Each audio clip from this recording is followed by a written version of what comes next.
Ndugu zangu, kwa Waislamu na wasalimia assalamu alaikum wa rahmatullahi ta'ala wa barakatuh. Kwa Kristo tumsifu Yesu Kristo. Bwana Yesu asifiwe. Na kwa Tanzania wote, habari za saizi. Leo nimekuja tena tuzungumze kwa pamoja.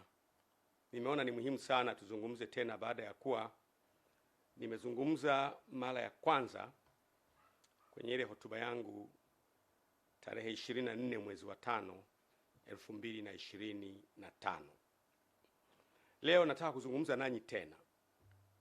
Kwanza nitaanza na neno la Mungu kutoka kwenye kitabu cha Mithali ambacho kimeandikwa na Mfalme Suleiman bin Daud, au Wakristo tunamuita Mfalme Suleiman. Kwenye kitabu chake cha Mithali sura ya 14 kuanzia mstari wa 34 inasema, haki huinua taifa, bali dhambi ni aibu kwa watu wote. Haki huinua taifa, bali dhambi ni aibu kwa watu wote. Nilipoongea nanyi tarehe 24 mwezi wa 5, nilipoanza hoja ya utekaji uliokuwa umezidi katika nchi, nilitoa takwimu iliyotoka TLS, Tanzania Law Society, ya watu waliokuwa wametekwa au kupotea, wengine kupatikana, wengine kuokotwa wamekufa. Na sasa ni almost miezi 5 baadaye, utekaji umeendelea, umekuwa wa kutisha sasa. Sasa sio utekaji tena, umekuwa uchukuaji au uvunaji. Imekuwa sasa ni kama mtu anavyochukua kuku kwenye banda la kuku, wakati wowote, saa yoyote, kwa namna yoyote. Mtu yoyote sasa anachukuliwa, si mwanafunzi, sio winga wa Kariakoo, sio padri, sio shehe, sio balozi. Mtu yoyote anaweza kuchukuliwa. Kwa hiyo utekaji umekuwa wa kutisha sana. Na mpaka sasa hivi, wakati nazungumza na nyie mara ya kwanza, nilisema wakati ule kulikuwa na watu 84 wale ambao walikuwa kwenye orodha ya watu wa TLS. Tangu wakati ule sasa hivi ni watu wengi, ambao zaidi ya 108 hivi, ambao ama wametekwa wakapatikana, ama wengine hawajapatikana kabisa. Na kauli zinazotoka kuhusu watu wanaotekwa ni kauli nyepesi sana kuzisikiliza. Ni kauli nyepesi ukilinganisha na uzito wa uhai wa mtu. Ndugu zangu, naomba tukubaliane, uhai ni zawadi ambayo Mwenyezi Mungu anatupa, na hakuna mtu mwenye mamlaka ya kupoka uhai wa mtu, hayupo. Tupewa zawadi na Mungu kama ya uhai, tuitumie kwa ajili ya utukufu wake. Kwa mujibu wa Katiba ya Jamhuri ya Muungano wa Tanzania, katiba ya mwaka 1977 ibara yake ya 8 kifungu cha kwanza inasema hivi: mamlaka ya nchi itakuwa mikononi mwa wananchi, na serikali itapata madaraka na mamlaka yake yote kutoka kwa wananchi. Hii ni kwa mujibu wa katiba hii, na itatumia madaraka hayo kwa niaba ya wananchi. Lakini ibara ya 8(1)(a) inasema, mamlaka na madaraka ya serikali ya Jamhuri ya Muungano yatatokana na wananchi, na serikali itapata madaraka yake kutoka kwa wananchi kwa mujibu wa katiba. Tunaona kumbe serikali inapata madaraka kutoka kwa wananchi. Maana yake kisima cha madaraka, the oasis of authority and power in the country, kinatoka kwa wananchi. Sasa kama wananchi hawa wanatekwa, ambao ndio chanzo cha mamlaka, maana yake ni hatari sana. Ndugu zangu, utekaji haukubaliki. Baada ya miezi 5 kuwa nimezungumza kuhusu sikubaliani na utekaji, narudia tena mara nyingine kwa nguvu kubwa kabisa, sikubaliani na utekaji. Kesho kutwa, wiki ijayo, sikubaliani na utekaji na kutoweka kwa watu bila utaratibu. Ndugu zangu, wananchi ndio wenye nchi. Narudia tena, wananchi ndio wenye nchi. Na ndio maana hata neno lenyewe wananchi ni wana wa nchi, ndio wenye nchi. Usipowasikiliza wananchi, utafika wakati utapoteza nafasi ya kuwasikiliza. If you don't listen to them now, time comes you won't be able to listen to them. Usipowasikiliza wananchi leo, wakati unafika hutapata nafasi ya kuwasikiliza. Lakini pia usipowasikiliza wananchi leo, unaweza kupoteza nafasi kabisa ya kuwasikiliza kipindi utakachowahitaji wakusikie. Ni muhimu sana kusikia kilio cha wananchi. Matokeo ya kutokusikiliza kelele za wananchi inaleta machafuko na migawanyiko siku zijazo. Matokeo ya kutokuwasikiliza wananchi na kelele zao inakuletea migawanyiko na matatizo makubwa siku zijazo. Ndugu zangu, naomba mnisikilize kidogo. Mnakumbuka vizuri mimi nilipozungumza kuhusiana na jambo hili, nilijaribu na kupendekeza solution. Niliwaambia kwamba leo mnaanza kuona sasa. Niliwaambia kwamba shida ya nchi yetu ni kwamba wakuu wa vyombo wote, kwa maana ya mkuu wa jeshi la wananchi CDF, mkuu wa jeshi la polisi IGP, mkuu wa jeshi la magereza, mkuu wa idara ya usalama wa taifa, mkuu wa jeshi la uokoaji na wengine wote ni wateule wa Mheshimiwa Rais. Na huyu Mheshimiwa Rais pia ni mwenyekiti wa Chama cha Mapinduzi. Na huyu Mheshimiwa Rais pia ni mgombea urais wa Chama cha Mapinduzi. Unaweza kuona mtiririko huo kwamba aliyewateua ni rais wa nchi, lakini huyo rais wa nchi pia ni mwenyekiti wa chama, lakini pia huyo rais wa nchi pia ni mgombea urais. Kwa hiyo kwa katiba ya Jamhuri ya Muungano wa Tanzania, of course, unapoteuliwa unatakiwa kutimiza kazi zako sawa na mujibu wa katiba. Lakini ni nani ambaye anaweza kupambana aliyemteua? Kwa kawaida, hata ningekuwa mimi, ungependa yule mtu aliyekuteua uishi naye vizuri, utumikie nchi, lakini kwa wakati huo huo na umsikilize. Kwa hiyo vyombo vyetu, nina hakika kabisa 100%, tangu place yangu ya kwanza nilivyosema kwamba vyombo vyetu viwe na ulinzi ili wawe na uwezo wa kusema hapana kwenye baadhi ya mambo ambayo hayaendi sawa sawa. Nikupe mfano mzuri. Huwezi kuniambia eti polisi hawafahamu kabisa kuhusu utekaji. Huwezi kuniambia hivyo. Huwezi kuniambia idara ya usalama wa taifa hatujui kabisa kuhusu utekaji. Huwezi kuniambia hivyo. Huwezi kuniambia eti jeshi la wananchi halina taarifa kabisa utekaji. Hapana. Wala jeshi la magereza, wala uhamiaji, wala jeshi la uokoaji. Lazima kuwe na taarifa. Kama mkikubali kwamba majeshi haya, vyombo vyetu havina taarifa, basi Tanzania si salama pa kuishi. Lakini mimi nafahamu competence. Kwa sehemu kidogo nafahamu competence ya viongozi wetu. Nafahamu. Unajua, kuna mambo mengine unaweza ukayasema tu, ni rahisi yakiwa kwa mtu mwingine. Akitekwa baba yako au mama yako au dada yako au mdogo wako, utafeel pinch. Ni hatari sana. Mimi siamini eti wakuu wetu wa vyombo hawajui kabisa watu wanakwenda wapi. Lakini nilipendekeza mimi nikasema kwamba ni muhimu sana vyombo hivi vipewe semi autonomy. Semi autonomy maana yake ni kwamba kuwe na kujitegemea fulani. Kwa sababu sasa hivi narudia tena yale. Mimi nilizungumza tatizo and I suggested solution. Nilizungumza tatizo na nikapendekeza ufumbuzi.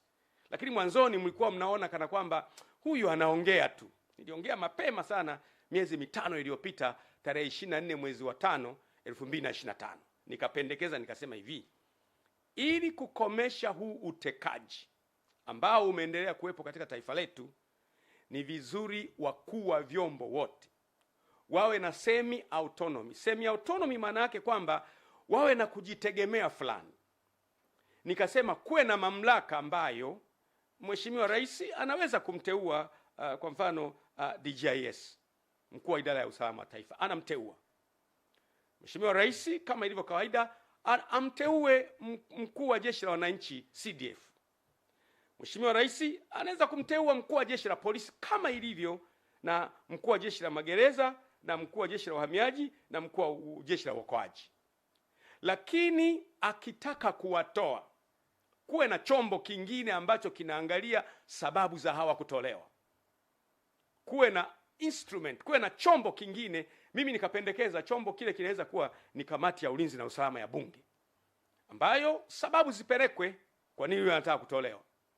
Kwa mfano, sasa hivi natoa mfano tu, ni mfano, mimi napenda kutumia mfano. Kwa mfano, kama IGP anauona utekaji na hakubaliani, au DGIS wetu wa sasa hivi anauona utekaji na hakubaliani, au mkuu wa jeshi la wananchi anauona utekaji sasa hivi lakini hakubaliani, au mkuu wa jeshi la magereza au uhamiaji au jeshi la uokoaji anauona utekaji lakini hakubaliani, atakwendaje kwa bosi wake aliyemteua, ambaye bosi wake ni mgombea na bosi wake angependa ashinde? Atakwendaje kumwambia bosi, hili jambo mimi sikubaliani nao?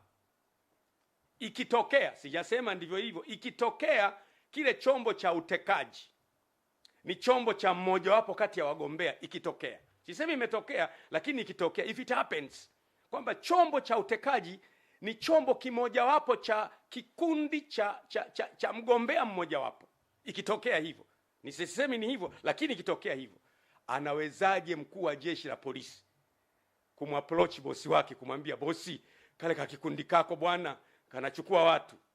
Anawezaje mkuu wa jeshi, mkuu wa idara ya usalama wa taifa kumwambia, bwana bosi, kale ka kikundi kako? Anafukuzwa kazi. Hiyo ni kweli. Usifikiri kwamba kuficha kichwa kwenye mchanga ni kuepuka madhara yanayokuja. Don't think hiding your head on the sand is a means to avoid disaster. Madhara yanapokuja ni kuyafesi na kukabiliana nayo na kutafuta ufumbuzi. Ndio maana niona mimi nitazungumza na kuzungumza tena bila woga. Hapo katikati nilinyamaza kimya nikiwa na tafakari, pengine mambo haya yatakoma, lakini bado yanaendelea. Kwa hiyo si kweli kwamba eti wakuu wa vyombo wanakuwa hawajui kabisa. Wanajua, lakini watafanyaje? Akikaa akafumba macho akalala, ndani ya moyo wake akitafakari, anaona huu utekaji unaharibu nchi, ila atafanyaje? Lakini tungefanikiwa kuwa na semi autonomy, hawa wakuu wa vyombo kuanzia CDF kwa mfano, natoa mfano CDF pamoja na walio chini yake, Chief of Staff na wengine walio chini yake, tukasema hawa bwana wanatulindia nchi yetu. Kwa hiyo huyu kiongozi wa nchi atakayekuepo, mamlaka ya nchi, unajua watu wengine they are very narrow minded. Ukizungumza mamlaka ya rais, wanahisi unamwongelea rais aliyepo madarakani. Rais ni rais. Rais atakayekuja wote ni rais.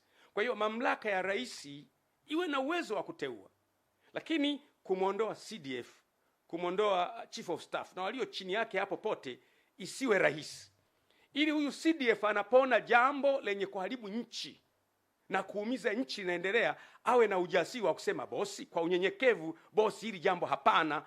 Na anaposema hivyo asipate madhara ya kufukuzwa kazini na kuharibikiwa yeye na familia yake. Vile vile mkuu wa jeshi la polisi, mkuu wa jeshi la polisi, IGP na walio chini yake wote hao watatu wanne wenye mamlaka ambao wameteuliwa na rais, wawe na uwezo na wenyewe wakiona jambo la kiutekaji au la kuharibu nchi au lolote ambalo linatishia amani ya nchi, na wenyewe wawe na uwezo wa kusema bosi, samahani, hili jambo si jema, litaharibu nchi. Wamshauri kwa unyenyekevu na bado hawamvunjii heshima, na bado walinde nchi yetu iwe salama. Iwe hivyo hivyo kwa idara ya usalama, iwe hivyo hivyo kwa uhamiaji, iwe hivyo hivyo kwa magereza. Wawe na uwezo wa kusema hapana kwenye yale mambo ambayo wanaona yanatishia uhai wa nchi yetu, na wasiwe na madhara kwa siku zijazo. Huo ndio ulikuwa ushauri wangu. Niwaambie ndugu zangu, si kweli kwamba eti mpaka leo vyombo havijui balozi mstaafu, mwenezi wa Chama cha Mapinduzi Taifa mstaafu, mjumbe wa kamati kuu ya Chama cha Mapinduzi mstaafu, mjumbe wa halmashauri kuu ya CCM mstaafu, Balozi Polepole eti vyombo vyote havijui iko wapi. Si kweli, si kweli, si kweli. Kama Polepole ametowekea akiwa Tanzania, I am 100%, nina hakika kabisa kwamba vyombo lazima viwe vinafahamu iko wapi, na kama havifahamu basi Tanzania sio sehemu salama kuishi. Lakini mimi kwa kiwango kidogo najua competence ya vyombo vyetu na wakuu wa vyombo. Najua, narudia tena, mimi najua competence ya wakuu wetu wa vyombo. Najua kabisa. CDF amekuwa kwenye kazi muda mrefu, ni mtu competent, anaiweza kazi. IGP Wambura ni mtu competent kabisa, namfahamu Wambura tangu akiwa Kinondoni pale, namfahamu Wambura tangu akiwa kanda maalum. Wambura amefanya kazi kule Mtwara kipindi kile cha mambo magumu. Wambura ni mtu competent. Mimi am 100%. Huwezi kunidanganya kwamba eti Wambura hajui kabisa. Wambura atakuwa anajua. Lakini Wambura anamwendeaje bosi wake? Kusema kwamba bosi, hili swala haliendi vizuri, atapoteza kazi. DGIS eti ndugu yangu Suleiman Mombo eti hajui kabisa. Anajua. Lakini akienda anaweza kupoteza kazi. Siamini CDF hajui au generali kiongozi wa magereza hajui. Wanajua, lakini sasa watafanyaje? Wakitulia ndani ya mimi nahakikishia Tanzania tuna vyombo competent. Kwa swala la vyombo tu ni competent, lakini hatujapata a mechanism ya kuwalinda hao wakuu wa vyombo ili na wao watulindie nchi yetu. Kwa hiyo muda unakuja na siku moja itafika. Mimi nasema siku moja itakuja tu ambayo tutapata namna ya wakuu wa vyombo kuwalinda, watulindie nchi yetu na maono yetu. Ndugu zangu, my countrymen, kama tusipofanikiwa kuilinda nchi yetu, ipo siku nchi yetu njema tutaipoteza. Kwa sababu motive ya mgombea yote ni kushinda uchaguzi. Hata ningekuwa mimi, motive ya mgombea yote ni kushinda uchaguzi, na anaweza kutumia njia ambazo zina damage nchi ili ashinde uchaguzi. Lakini motive ya nyie wakuu wa vyombo na vyombo vyetu ni kulinda nchi.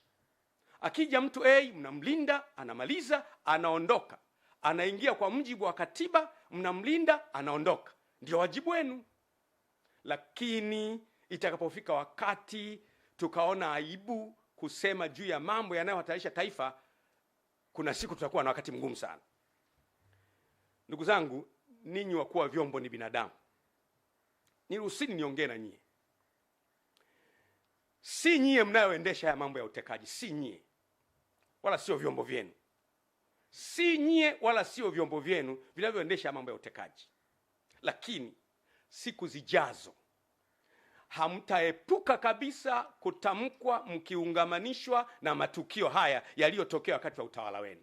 Kwa mfano, watu watasema mwaka ule kipindi kile ambacho DGIS alikuwa fulani, miaka ile ambacho CDF alikuwa fulani, miaka ile ambacho mkuu wa jeshi wa polisi alikuwa fulani, miaka ile ambayo mkuu wa jeshi la magereza alikuwa fulani, miaka ile ambayo mkuu wa uhamiaji alikuwa fulani na mkuu wa jeshi alikuwa fulani, ndiyo miaka ile ambayo watu walitekwa sana. Hamwezi kukana kwamba si ninyi, lakini miaka ijayo historia itawarekodi kwamba ninyi mlipokuwa wakuu wa vyombo mambo haya yalitokea. Mimi naongea na nyinyi moja kwa moja kama mtumishi wa Mungu. Na ukiniona naongea hivi kwenye nyakati ambazo ni za hatari kama hivi, nyakati ambazo balozi anatoweka, hakuna neno lolote kutoka serikalini kwamba mstaafu wao ametoweka. Hakuna. Watu wamekwenda mahakamani, ruling ya mahakamani na yenyewe inasema kwamba na wenyewe hawajui, mahakama hawajui. Kwa hiyo huwezi kumpata popote. Ukiniona mimi nazungumza kwa uchungu kabisa. Nchi ni yetu sote. You cannot avoid in the future that when they talk about these abductions, that your names might be connected, not in a sense that you are doers of those matters, lakini majina yenu yatatajwa, yataungamanishwa na hayo. Mimi nawashauri, pamoja na loyalty yenu kwa mamlaka, ambao ni jambo la muhimu na lazima, Loyalty yenu kwa mamlaka, jambo la mila lazima. Pamoja na loyalty yenu kwa mamlaka, liangalieni jambo hili kwa muhimu sana. Linawaunganisha nyie na utu wenu na familia zenu na watoto wenu. Si kwa sababu mmefanya, ni kwa sababu nyie ndio mlikuwa wenye mamlaka ya kulizuia hili jambo. Si kweli eti vyombo havijui Mdude na Soka wako wapi. Si kweli eti vyombo havijui Ali Kibao alichukuliwaje. Si kweli vyombo havijui Polepole kaondokaje. Si kweli. Vitakuwa vinajua, na hakika kabisa vitakuwa vinajua. Lakini vifanyeje? Nisema tangu mwanzo kwamba utekaji si sera ya Chama cha Mapinduzi. Mimi naongea leo bado ni mwanachama wa Chama cha Mapinduzi mwaminifu. Na nataka niwaambie baadhi ya watu ambao wanaongea maneno. Mimi sijawahi kuwa mwanachama wa chama chochote Tanzania. Kama ukipata kadi ya Josephat Mathias Gwajima kwa chama chochote, sijawahi kuwa mwanachama wa chama chochote zaidi ya Chama cha Mapinduzi. Ndiyo maana napozungumza Chama cha Mapinduzi ndio chama kinachotawala. Tunakihitaji sote. Ni vizuri kama Chama cha Mapinduzi tunaendelea kuwaza kwamba sisi chama chetu, matukio haya yanapoendelea kutokea, miaka 5 ijayo, miaka 10 ijayo, watu watakuwa na picha gani na chama chetu? Mimi nasema sera ya kuteka watu, kupotea kwa watu, kuumiza kwa watu, si sera na si mtazamo wa Chama cha Mapinduzi ambacho mimi ni mjumbe wa halmashauri kuu ya chama hicho. Sio. Na lazima jambo hili liache kabisa. Uwezo wa vyombo vyetu hauna mjadala kama nilivyosema. Lakini wakuu wa vyombo walindwe. Narudia tena, wakuu wa vyombo walindwe ili na wao wawe na uwezo wa kutulindia nchi yetu. Tusipowalinda wakuu wa vyombo tumeshindwa. Angalia historia ya nchi yetu. Tumefanya kazi vizuri sana kwenye operation nyingi za kimataifa. Nakumbuka kule Kongo, Sudan, Somalia, Lebanon, Afrika ya Kati mpaka Komoro. Vyombo vyetu vimefanya kazi. Haiwezekani mpaka mgogoro wa kule Kibiti ambao ulikuwa umetishia tulisolve. Leo vyombo haviwezi kusolve shida ya kutekwa watu. No. Haiwezekani. There must be a problem. Na problem mimi naendelea kuisingle out. Problem ni siasa. Msitufuate sisi wanasiasa sana. Politicians are out to win election. Politicians are there today and they are not there tomorrow. Wanasiasa wapo leo kwenye hizo nafasi na kesho hawapo. Ninyi mtakuwepo kwa sababu ya taaluma zenu. Simameni, stand up. Stand for our country. Nchi yetu ni watoto wenu. Nchi yetu ni wajukuu wenu. Nchi yetu ni mama mdogo, mama mkubwa, shangazi. Wanadamu wote ni ndugu. Narudia tena, wanadamu wote ni ndugu. We are all from the same family. Pengine kwa sababu ya muda mwingi umepita tunasahau, lakini asili yetu wote ni kutoka kwa Adam na Eva. Sisi wanadamu wote ni ndugu. Akitekwa mama itakuuma sana. Akitekwa dada itakuuma sana. Akitekwa mwanao itakuuma sana. Leo haikuumi kwa sababu unahisi hao si ndugu zako. Sisi sote ni ndugu. Na watekaji wamefika mahali ambapo wana ujasiri. Nikamsikiliza mkurugenzi wa Jamii Forum Mero anasikika anasema kwamba yeye alipigiwa simu. Akaambiwa na mtu, bwana, tutakuteka, tutakuua na Watanzania watakulilia kwa siku 3 afu baadaye watasahau. Yaani mtekaji ana ujasiri wa kukupigia simu na kukwambia, bwana, tutakuchukua, alafu Watanzania watalia siku 3 watakusahau. Anakupigia simu. Ndugu zangu, we must wake up. Huu utekaji tunauresist kwa nguvu zote. Mimi binafsi nauresist leo, kesho, wiki ijayo. No, it can't happen in our country. Jambo hili lazima likataliwe. Hatukuliona kule nyuma. Hii ni dharau iliyopindukia kwa mtekaji kukupigia simu na kukutisha. Leo watu wengi wamekimbia nchi. Mwanamapinduzi ya askofu wetu hayupo. Wamekimbia. Sikiza nikwambie. Kina Mwakipesile wamekimbia, wengi wamekimbia, wako nje. Wengine siwezi kuwataja kwa sababu ya hadhi zao.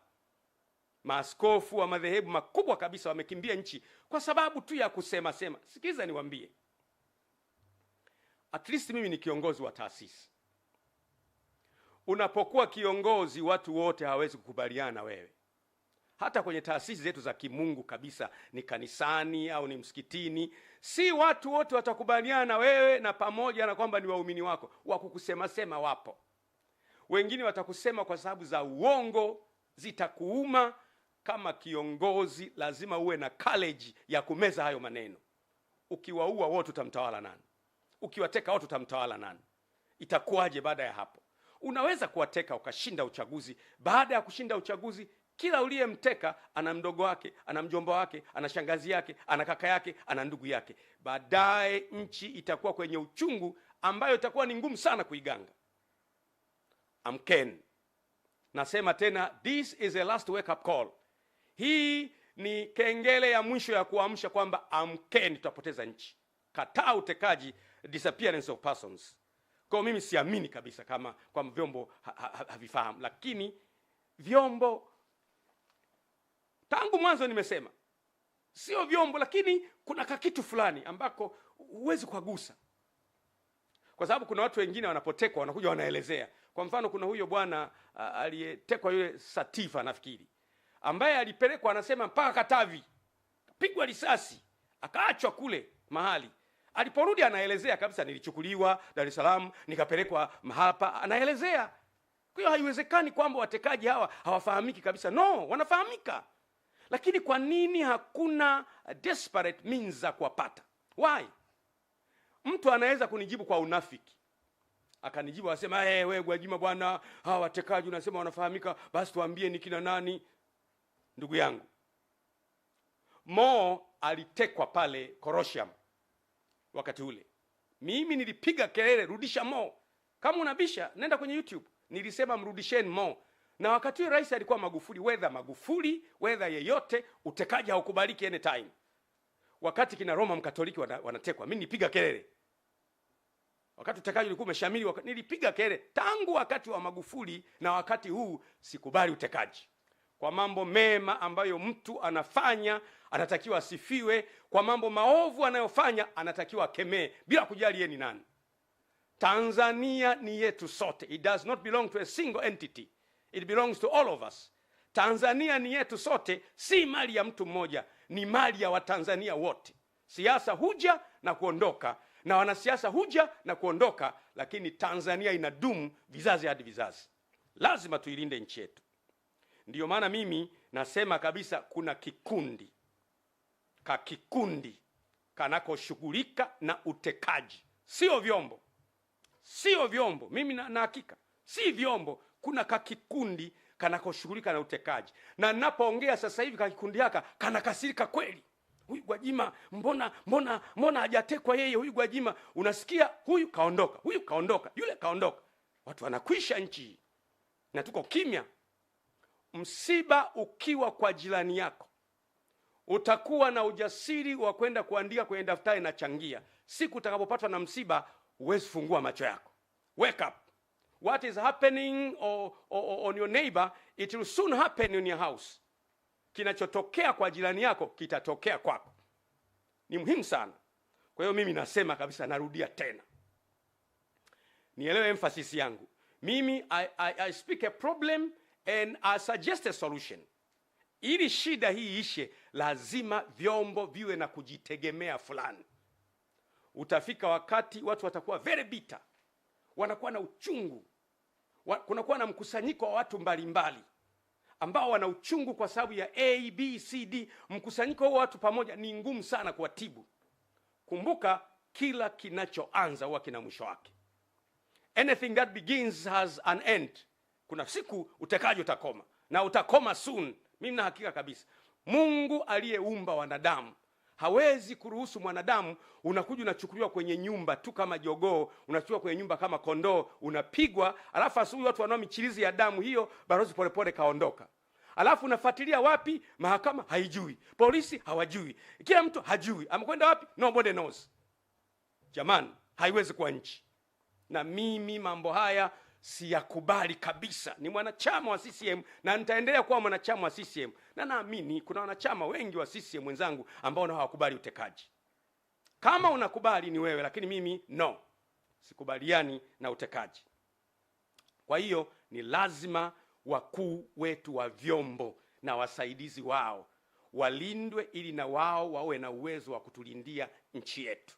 Yeyote yule akiingia kwenye target, watamuona, watakuwa na ujasiri wa kusema wewe hapana bwana, acha.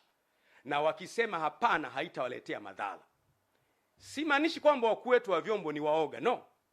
Na mimi ni binadamu, mtu aliyeniteua nikiona anafanya jambo najua kwamba kuna consequences zake.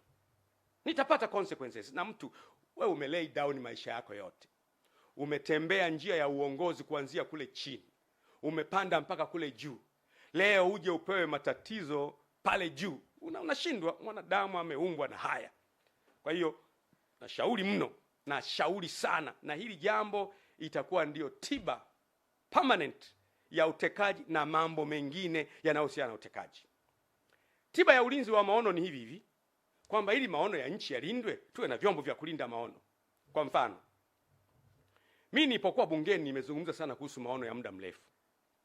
Nikasema kwamba hakuna nchi yenye uwezo wa kuendelea kwenye miaka 10 au 15 au 20. Nchi zinaendelea kuanzia miaka 50, miaka 100.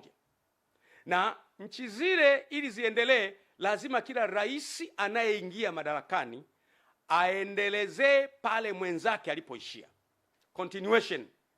Rais yeye anaingia, anaendelea, halafu rais mwingine anaingia, kunakuwa na muendelezo, kwa sababu maono ya taifa ya kwepo. Nikupe mfano mzuri. Kwa mfano, Rais Nyerere anaishia hapa. Anaingia Mheshimiwa Mwinyi, anaendeleza alipoishia Mwalimu. Anaingia Mheshimiwa Mkapa, anaendelea pale. Anaingia Mheshimiwa Jakaya, anaendelea pale. Anaingia Magufuli, anaendelea pale. Anaingia Mama Samia, anaendelea pale. Hizi continuation zinatupa maendeleo. Lakini lazima kuwe na maono ya taifa yaliyoandikwa. Nimesukuma bungeni mpaka kweli Mungu amesaidia tumeandika maono. Lakini shida, tutayalindaje haya maono? Yatalindwaje? Yatalindwaje haya maono? Ndiyo, tumeandika kwenye makaratasi hapo. Vitu vingapi tumeviandika na havifanyii kazi? Ataingia kiongozi, hafanyi yale maono. Tajenga madaraja, tutapiga makofi. Tajenga leta, piga makofi. Lakini hafanyi yale maono. Ni nani wa kwenda kumwambia mheshimiwa samahani, yale maono yetu ya wananchi huyafanyi? Hayupo. Waziri atamwambia, atafukuzwa kazi.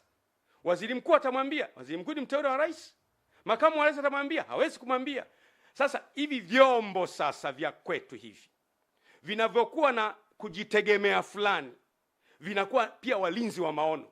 Wana uwezo kwa unyenyekevu kumwendea mheshimiwa rais, mheshimiwa, tumekuja kwako. Sisi wakuu wa vyombo, maono ya wananchi ni haya. Maono ya wananchi ni kwamba wanataka grid ya taifa ya maji. Maono ya wananchi ni kwamba wanataka kila wilaya iwe na hospitali. Maono ya wananchi ni kwamba wanataka kila barabara iwe ya lami. Maono ya wananchi wanasema kila mtoto mwenye uwezo wa kusoma chuo kikuu asome chuo kikuu. Maono ya wananchi ni kwamba asipatikane mtu wa kukaa kwenye nyumba ya majani. Maono ya wananchi ni kwamba kuwe na innovation centers, centers za uvumbuzi, wale watoto wenye vipaji maalum wawekwe pale. Unaanza kuondoka mheshimiwa. Hawa watakuwa ndio walinzi wa maono. Vinginevyo, bila ya hivyo, tutaandika maono kwenye vitabu ambayo hatuwezi kuyalinda. Lakini nataka kuambia, asubuhi inakuja. Narudia tena, tutazame kule mbele, asubuhi inakuja. Haya mambo ya utekaji na kuumiza watu kuna siku yatakwisha. Na naamini kabisa yatakwisha. Ndugu zangu, ufisadi na uharibifu wa mali za taifa. Taifa letu lina safari ya kujenga uchumi na kuinua maisha ya watu. Objective au lengo kubwa la kila taifa ni ustawi wa watu wake. Inafahamika. Lengo kubwa la kila serikali ni ustawi wa watu wake. Ufisadi msingi wake mkubwa ni choyo, ulafi, ubinafsi, kukosa kuwaona wengine wana thamani kuliko wewe. Na ndio maana unakuta mtu amejilimbikizia vitu. Kumekuwa na malalamiko kila mahali ya wizi wa mali, ambao mimi huwa naepuka sana kumtaja individual, kwa sababu nikilazimia kumtaja individual huwa namtaja in details. Ndio maana nasema ili mpate ujumbe. If I am obliged to speak an individual, I have to detail the individual. Na mimi singependa sana. Lakini wizi umezidi. Tunaona kwenye mitandao tuhuma zimejaa, wizi, si madini, si hiki, tuhuma zimejaa. Na hili jambo linatakiwa kufanyiwa kazi. Ni hatari sana kwa ustawi wa taifa letu. Tumekuwa tukimsikia Polepole, Mheshimiwa Polepole akisema wazi taarifa mbalimbali za ufisadi mkubwa kwenye madini, kwenye maeneo mbalimbali ambayo mimi sitaki kuyasema. Sitaki kuyasema kwa sababu mimi nimekuwa kwenye kamati ya bunge ya biashara, viwanda na uwekezaji wakati ule. Nafahamu vitu vingi. Nafahamu sana kuhusu Liganga na Mchuchuma. Wale wabunge wenzangu tuliokuwa kwenye kamati moja wanajua nikiwa naongea. Nilishaye kusimamia kuhusu Liganga na Mchuchuma. Nikasimama na kuwaelezea kwenye kamati. Nikatoa na document. Nikaonyesha document jinsi ambavyo tumepoteza pesa nyingi. Yaliyonipata Mwenyezi Mungu peke yake anajua. Usiku ule watu walivamia nyumba yangu, wakavunja gari, wanatafuta document kule Dodoma. Kwa hiyo usifikiri kwamba kuna wakati mimi nakaa kimya kwa sababu ya staha. Kuna wakati hauzungumzi vitu ukaleta migawanyiko kwenye nchi. Nasema tena, sometimes we don't talk things because they won't heal the problem. Huongei vitu kwa sababu unahisi ukiongea badala ya kutibu utaleta tatizo, kwa hiyo unaamua kuacha kuongea. Lakini ufisadi, wizi, kujilimbikizia mali kumezidi. Mimi ipo siku ambayo ikilazimika ninaweza kukutajia akaunti za watu walizo camouflage fedha na kwenye majina ya watu na kampuni tofauti. Naweza kutajia. Lakini nawaza itajenga nini? Inaleta bitterness na ugomvi na uchungu kwa watu. Lakini vyombo ndio vingekuwa na uwezo wa kutulindia hayo. Kumbuka kilio changu mimi ni vyombo. Nani amfunge paka kengere? Ni nani? Nani huyo atakayesema kwamba huyo hapo? Hamna. Mwizi hawezi kumkemea mwizi mwenzake. Shetani akimkemea shetani, basi ufalme umeanguka. Siwezi kuongelea mambo ya gesi, makaa ya mawe, mambo ya madini, yameongelewa sana. Lakini nisikilizeni niwape neno hili. Ukijenga nyumba nzuri, ukaweka uzio mrefu, ukaweka na fensi ya umeme, alafu ukaweka na mbwa wakali sana, German Shepherd, mambwa makubwa, alafu ndani unakula vizuri, una magari mazuri, unaendesha vizuri, alafu majirani zako wana njaa, na wao wanajua kwamba yule jirani mwenye fensi ya umeme na mbwa wakali na walinzi wakali anakula ndani, hauko salama. Ipo siku hao majirani watapigwa shoti ya umeme 50, lakini 200 wataingia ndani. Hivyo ndivyo inaogopesha. Viongozi wanapojilindukia mali wao wenyewe wakawasahau wananchi. Ipo siku wananchi wataruka fence. Wataumwa na mbwa 50, wataumwa na mbwa 50, watapigwa shoti ya umeme 100, lakini 300 watakukamata. Hatutaki kujenga uchungu kwa wananchi wetu kwa mambo yanayoweza kuzuilika. Na mimi imekuwa huu ndio msimamo wangu na imani yangu. Lazima kila mtu afahamu ya kwamba kipaumbele cha taifa linalojitambua, ambalo viongozi wake wanajua wanachofanya, ni watu wao. Narudia tena. Lazima kipaumbele cha kiongozi yeyote iwe ni watu wake. Nikupe mfano. Kwa mfano, unajenga barabara kwa ajili ya nini? Watu wapite, watu waendeshe magari. Unajenga hospitali kwa ajili ya nini? Watu watibiwe, watu wapate kazi. Unaleta maji kwa ajili ya nini? Watu wanywe. Unaweka umeme kwa ajili ya nini? Ili watu waone. Unaweka mwendo kasi kwa ajili ya nini? Watu watumie. Shule kwa ajili ya nini? Watu wasome. Kwa hiyo ni watu. Kwa hiyo msingi wa maisha ni watu. Narudia tena, maendeleo yoyote ambayo hayamuoni mtu kama priority si maendeleo. Because all that we do on the earth is for human. If you only remove human, all what you're doing is useless. Chochote unachofanya duniani ukiwa hai ni kwa ajili ya watu. Ukimwondoa mwanadamu tu havina maana. Magorofa yote haya, nyumba hizi zote zenye air condition, kama wanadamu wote hawapo, baada ya muda ni mapango ya mbweha. Kwa hiyo mwanadamu ndiye anatakiwa kupewa kipaumbele, kuheshimiwa, kusemeshwa vizuri, kusikilizwa. Lakini leo sisi tunawateka hawa wanadamu. Sasa unasema nataka kujengea jumba, afu namteka huyo, na kuletea maji, afu namteka huyo, na kujengea barabara, afu anatekwa huyo. Lazima kiongozi yoyote anayejua anachofanya, focus yake iwe ni watu. Watu asubuhi, watu jioni, watu usiku, watu mchana. Watu ni wa muhimu kuliko vitu. Na viongozi wazuri wanatoa kipaumbele kwa watu. Ndugu zangu, ukiona giza limekuwa zito sana, ujue asubuhi inakaribia. Giza limekuwa zito sana. Watu wanaishi kwa hofu. Mimi kipindi hiki nimekuwa kimya, watu wananipigia, wanatafuta, mheshimiwa yupo, Gwajima yupo, atakuwa ameshaondoka jamani, atakuwa ameshaondoka naye. Nipo na nipo sana. Nipo sana kwa sababu Mungu amenipa neema ya kuendelea kuwepo. Hatari ninazozipita si za maana sana ukilinganisha na umuhimu wa taifa letu kwa siku zijazo. The dangers I meet are less important in comparison with the necessity of protecting our country in the future. Hatari ni nyingi. Unatembea mtu kwenye mashimo, kwenye mahandaki. Lakini nasema iwe kwenye mahandaki, iwe kwenye mashimo, iwe kwa kujificha, iwe kwa kuishi au kwa kutokuishi, lazima mimi nitaisimamia nchi yangu na kuitetea nchi yangu, na utekaji hapana. No. Na tutazame kule mbele. Asubuhi inakuja, siku ambayo kutapambazuka, tutembee mitaani, hatuna hofu ya kutekwa wala kupotea. Siku ambayo mtu atakuwa wa thamani kuliko kilomita za barabara ya lami au ya zege. Siku ambayo uhuru wa kuongea na kukosoa utakuwa wazi, utazungumza bila ya kumwogopa mtu. Siku zinakuja. Sasa hata kuipata haki imekuwa shida.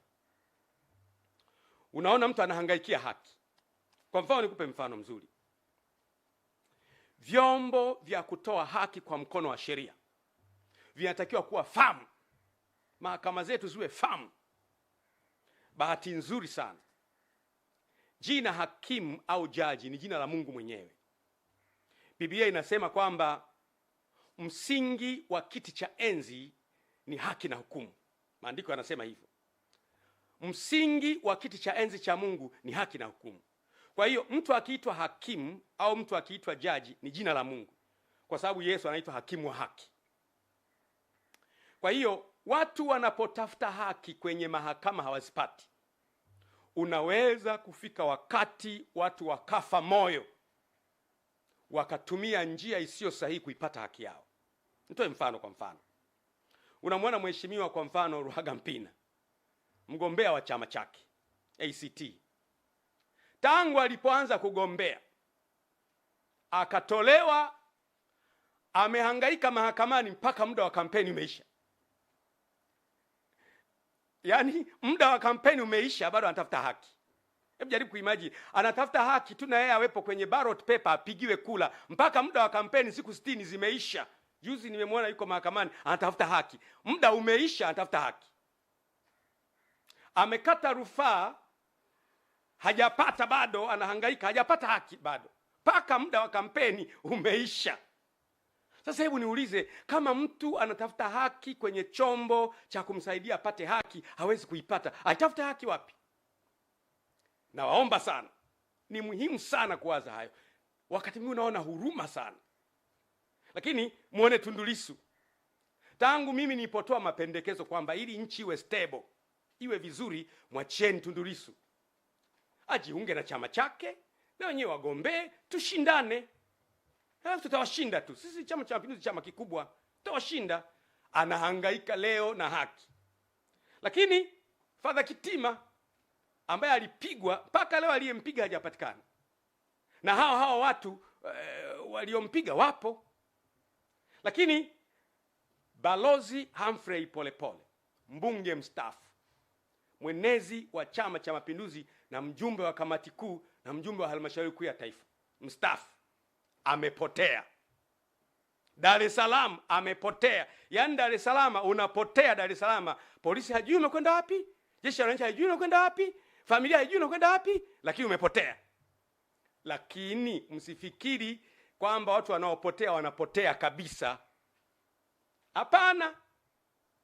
Hapana. Yule mtu anayeshughulika kukuteka ametumwa, ni binadamu. Baadaye pembea anasema, bwana unajua iko hivi, iko vile, iko hivi. Watu wanajua. Mimi nawashauri mno, vyombo jitahidini kwa kadiri mnavyoweza kukisaka kikundi hiki ambacho kinateka watu katika nchi. Na mgundue kwamba pamoja na kwamba sio sisi, lakini siku zijazo tutakuja kuunganishwa kwamba tulipokuwa madarakani matukio haya yalitokea. Jambo zuri likitokea, heshima inawaendea nyie. Narudia tena, jambo zuri likitokea katika nchi, heshima inawaendea nyie na vizazi vyenu milele na milele. Jambo baya likitokea, aibu inawaendea nyie milele na milele. Kwa nini tunamsoma Mangungo? Tunamsoma Mangungo leo kwa sababu Mangungo wa Msovelo alikuwa anauza watu wake.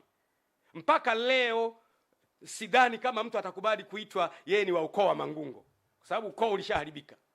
Kwa hiyo mambo ambayo yanafanyika yana reflect kwenye kizazi chako miaka ijayo.